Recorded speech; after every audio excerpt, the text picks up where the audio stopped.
Her name was Emma. Written by S.C. Young. Performed by Alicia Pavlis. Her name was Emma. That's what everyone called her anyways. Sometimes they would call her Em.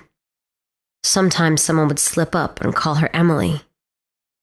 She was a part of our group of girlfriends growing up in a large town, not quite big enough to be a city, but big enough that there was still privacy between neighbors. We called ourselves the Unbreakable Six because there was me, Summer, Mel, Nina, and Jules. And there was Emma. Emma started off as a practical joke by the other girls in the 4th grade. It was probably Jules that started it. She was always playing pranks on people. In high school, she even got suspended once for going too far, and she had to babysit for hours to buy that girl a new cell phone. Or maybe it was Summer, who always seemed too busy with music and band to think of such an elaborate prank. Or maybe it was Mel and Nina, who were best friends and could have lived without us, always conspiring together like they were twin sisters. Either way, I bought my lunch, cold-cut sandwich and carrot sticks, and a pint of orange juice. I couldn't stand milk. It would account for how short I ended up being.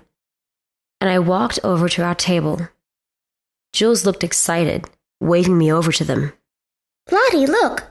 I wasn't sure where I was supposed to be looking. This is Emma. She moved here from Los Angeles.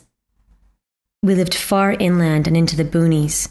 Los Angeles was glitzy and glamorous and chic, compared to the flat houses and half-rate high school football that was the only real source of entertainment in our area. What? Los Angeles, dummy, Jules said, rolling her eyes. She's not in our class. She's in Miss Lark's. But she's in the same grade as us. Isn't that cool? I still wasn't sure where I was supposed to be looking. I sat down with my tray uneasily, wondering what I was supposed to see. Who? Summer jabbed me in the side. You're being rude, she hissed quietly. Summer was all about rules and manners. Say hi to Emma. I looked around our table, from Jules to Mel, to Nina, to Summer, and back to Jules, who was waiting impatiently. I don't know, I was weak. I wanted to fit in. I didn't get it. Hi, Emma. They seemed to breathe a collective sigh of relief, like I was making everything awkward. Charlotte's weird sometimes, but her brother has a Nintendo, and he lets us play once in a while.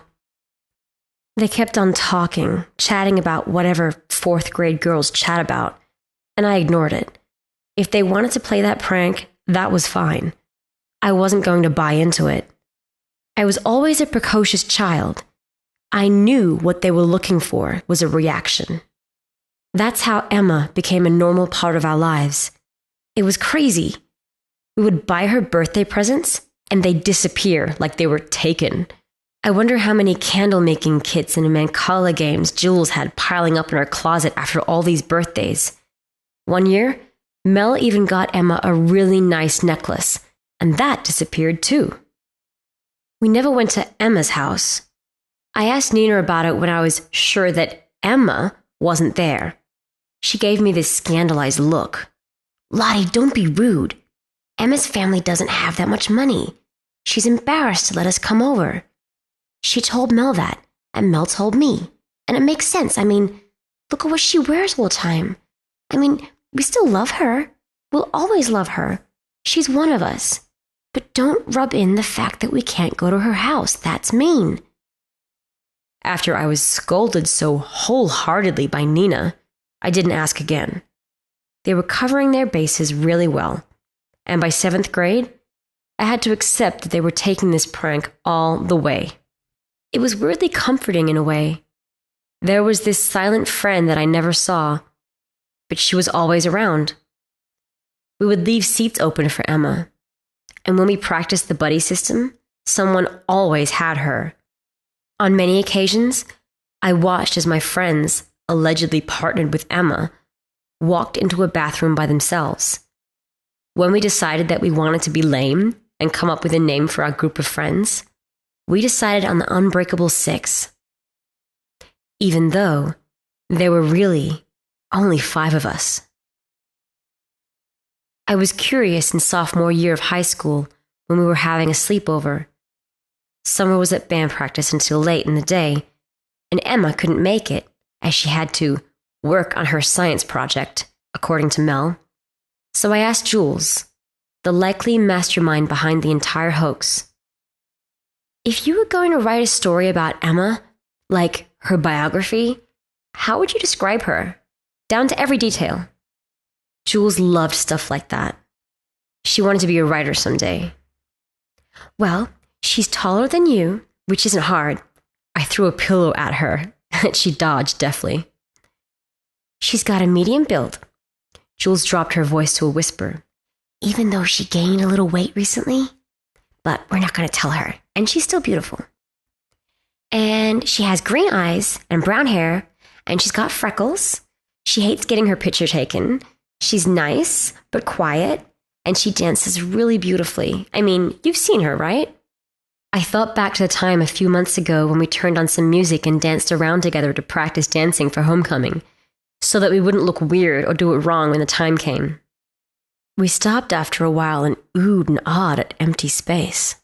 After that point, I didn't ask any more questions. By then, I'd realized my friends intended to keep up the charade for as long as they could manage, and there was no use fighting it. It was in our senior year of high school that it happened. I don't know why it set me off. Not really. It was something little, something stupid. We were hanging out in Nina's pool, even though it was still too cold to swim, teeth chattering and goosebumps rising in our skin. We were waiting for the nearby jacuzzi to heat up to jump in. The cold sunlight cast a long shadow, and the wine coolers we'd snuck earlier were making that shadow seem menacing.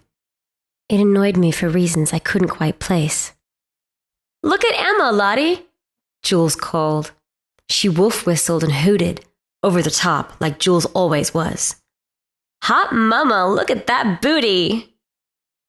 I didn't know where to look, like always, like for the past 9 years of my life. I didn't know where to look. Since the 4th grade at our lunch table, dancing in Summer's living room, homecoming, football games, at the park, in class, anywhere, I didn't know where to look because Emma wasn't there. That's when I finally snapped. "To hell with Emma!" I screamed. "And to hell with all of you! Have you been waiting for this, the moment I completely lose my mind? Well, here it is!" I waved my arms around, manic and furious. "Emma isn't real! Emma isn't real!" I looked at their confused faces. "Oh, you're gonna keep this up? Well, you know what? I hate you guys! You've always done this, making me the butt of your stupid prank for almost 10 years, guys. 10 years! I slipped a little on the wet concrete, but regained my balance. "Screw you! I hate you so much!" Tears welled up in my eyes as years and years of pent-up frustration finally spilled over. Emma was some stupid prank that got out of hand, and I can't believe that none of you ever had the balls to tell me that it was a stupid prank. No, it had to keep going, and you had to keep laughing behind my back. It's not fair. Summer was furious. "Lottie, don't you dare be this way. Emma is right there and you're being a bitch. Why are you doing this? Are you mad?" Mel spoke up in a tiny voice. "Lottie, you look hot too. I mean, you look good in your bathing suit too." "Yeah, but God, don't take out your anger on Emma," Nina said, rolling her eyes. Nina walked over to the side of the pool and reached out a hand, like she was rubbing someone's back. "It's okay, Emma. Lottie's just under a lot of stress right now, figuring out where she wants to go for college." "Shut up!" I howled miserably. "Stop it! Stop it! Stop it! Emma isn't real! She's not there! How could you guys do this to me?" They were starting to look scared. I could see they were really invested in the prank. I wondered what the endgame was. When were they going to start laughing? When were they going to jump up and say, "Gotcha"? I had enough of it. If they wanted to play charades, then I'd play charades. The next part was a blur. I don't remember most of it, not even now. But I do know that I walked over to where Emma was, and I kicked at the air. Hard, really hard. Then I heard a scream, and I slipped on the slick, wet concrete and hit my head. There was blood everywhere. There was so much screaming, but I kept on kicking and punching and fighting until I blacked out completely. I came to a day later in the hospital. My parents were there, and so were my friends. They were pale and tired and looked miserable. My heart panged. I must have really scared them. When my parents left, Jules approached me. She took my hand and began crying. The others started crying too. "I'm sorry, Lottie," she wept. "I'm really sorry." It was almost frightening, looking at the way my friends were. They were beside themselves in the privacy of the hospital room. I started crying too. I wasn't sure why, but I started stammering apologies too, as if by saying we were sorry things could go back to being the way they were. "I'm sorry," I cried. Summer was the only one who didn't look like she had forgiven me completely. She looked at me, eyes red and cheeks pink, and wobbly-chinned, and said, "Are you?" I didn't have to answer. The nurse came in to change the bandages on my head. For the rest of the year, no one mentioned Emma. Emma only belonged to our tight-knit group of friends, so there was no mention of Emma. One time, a cop came to the principal's office, and Mel and Nina were quick to drag us away. After the accident, I withdrew from everyone. I didn't talk to anyone. I didn't go to Summer's recital. I didn't go to Mel's birthday. I didn't do anything. I didn't go to prom. I stayed home and just stared at the ceiling, wondering what had happened.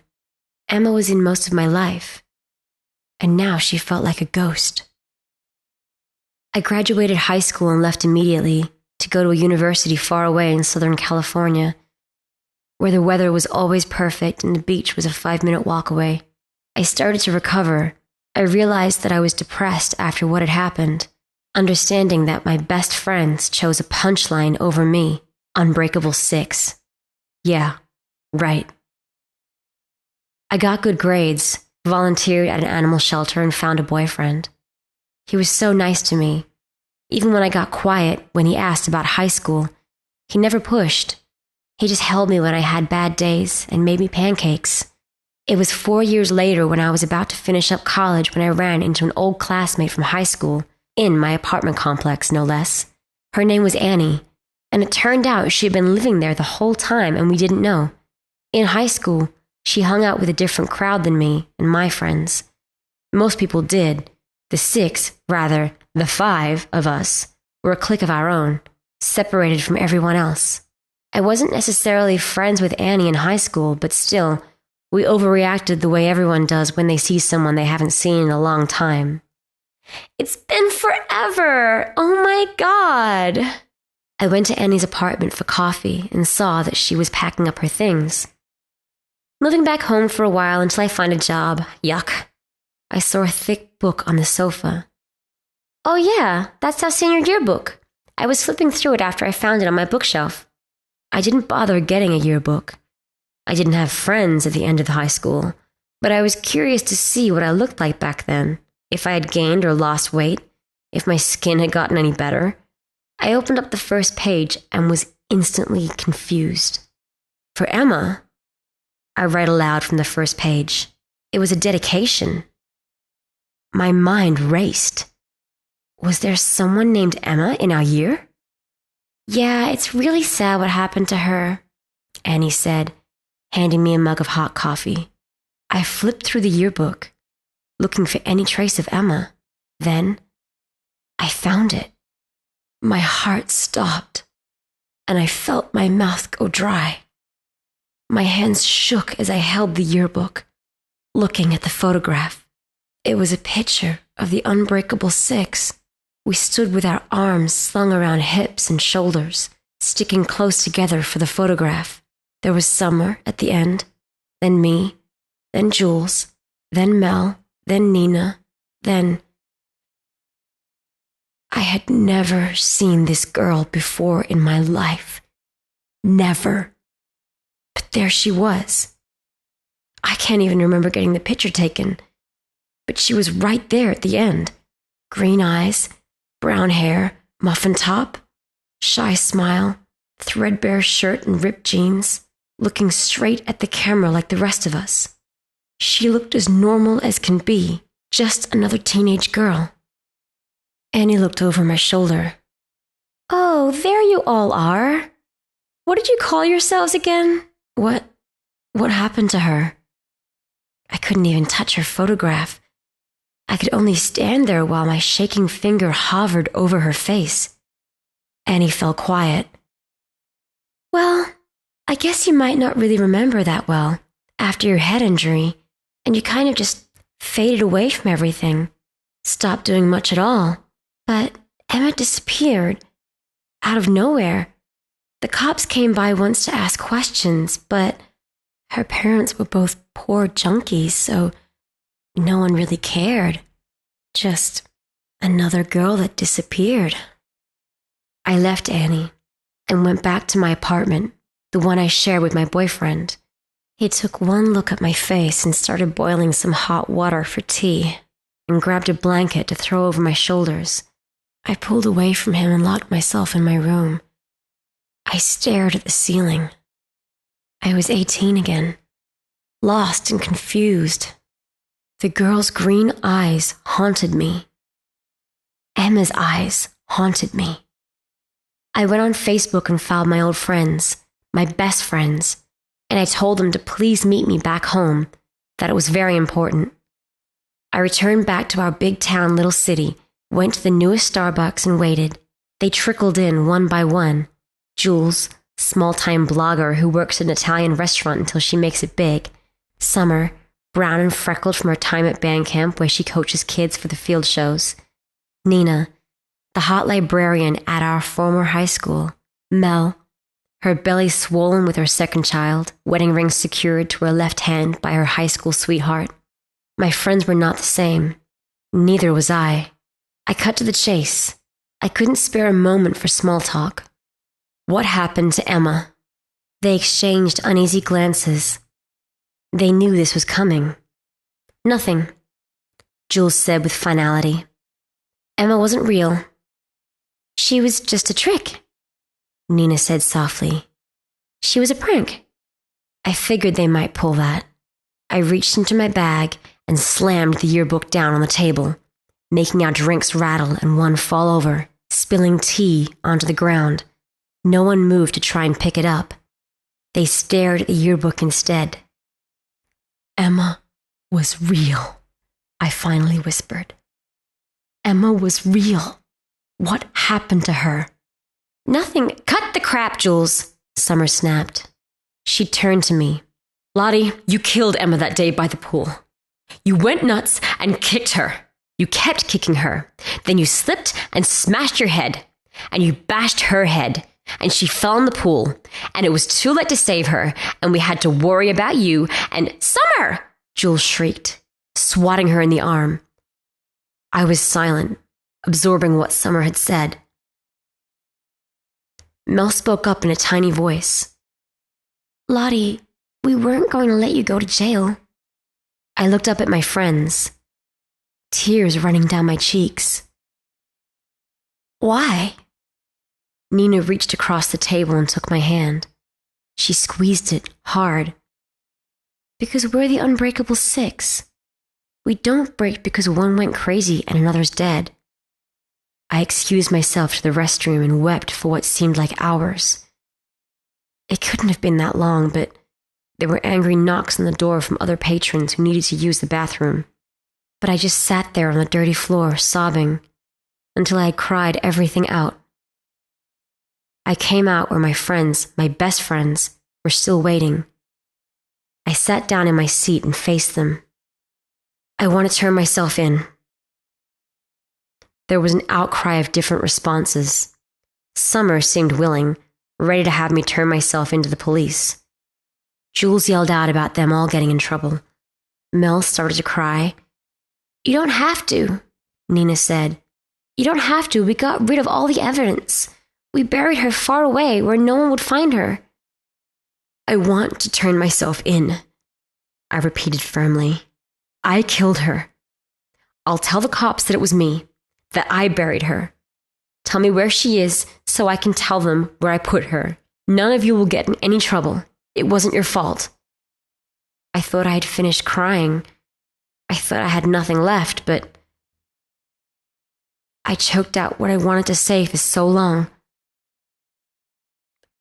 I never saw her." They looked at me expectantly. "I never saw her. Not even once.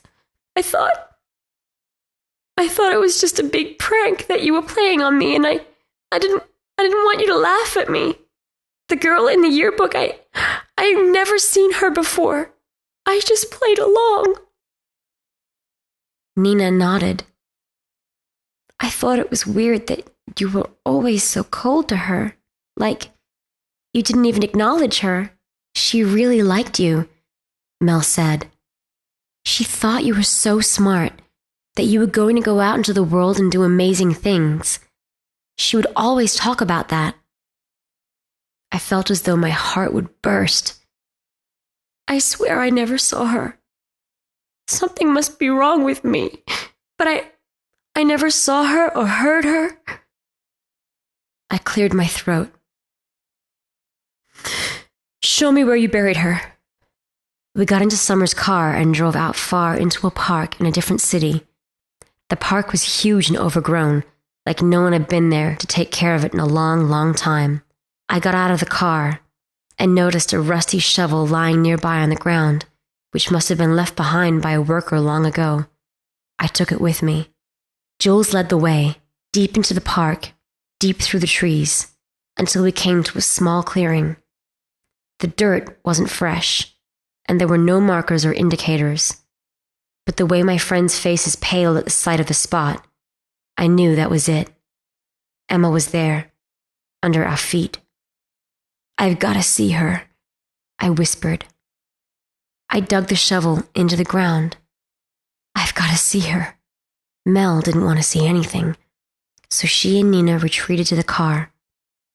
Jules and Summer found different tools, a hoe and a rake, and we started digging. Blisters rose and popped on my hands from the old shovel, but I kept digging as beads of sweat rolled down my neck and back. The three of us worked together in silence, digging up our best friend.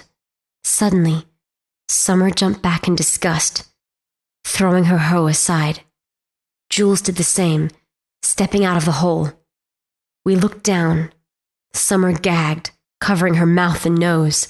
Jules shook her head at the sight. Me? I laughed and laughed and laughed, tears streaming down my face, laughing until it hurt as I looked down into an empty grave.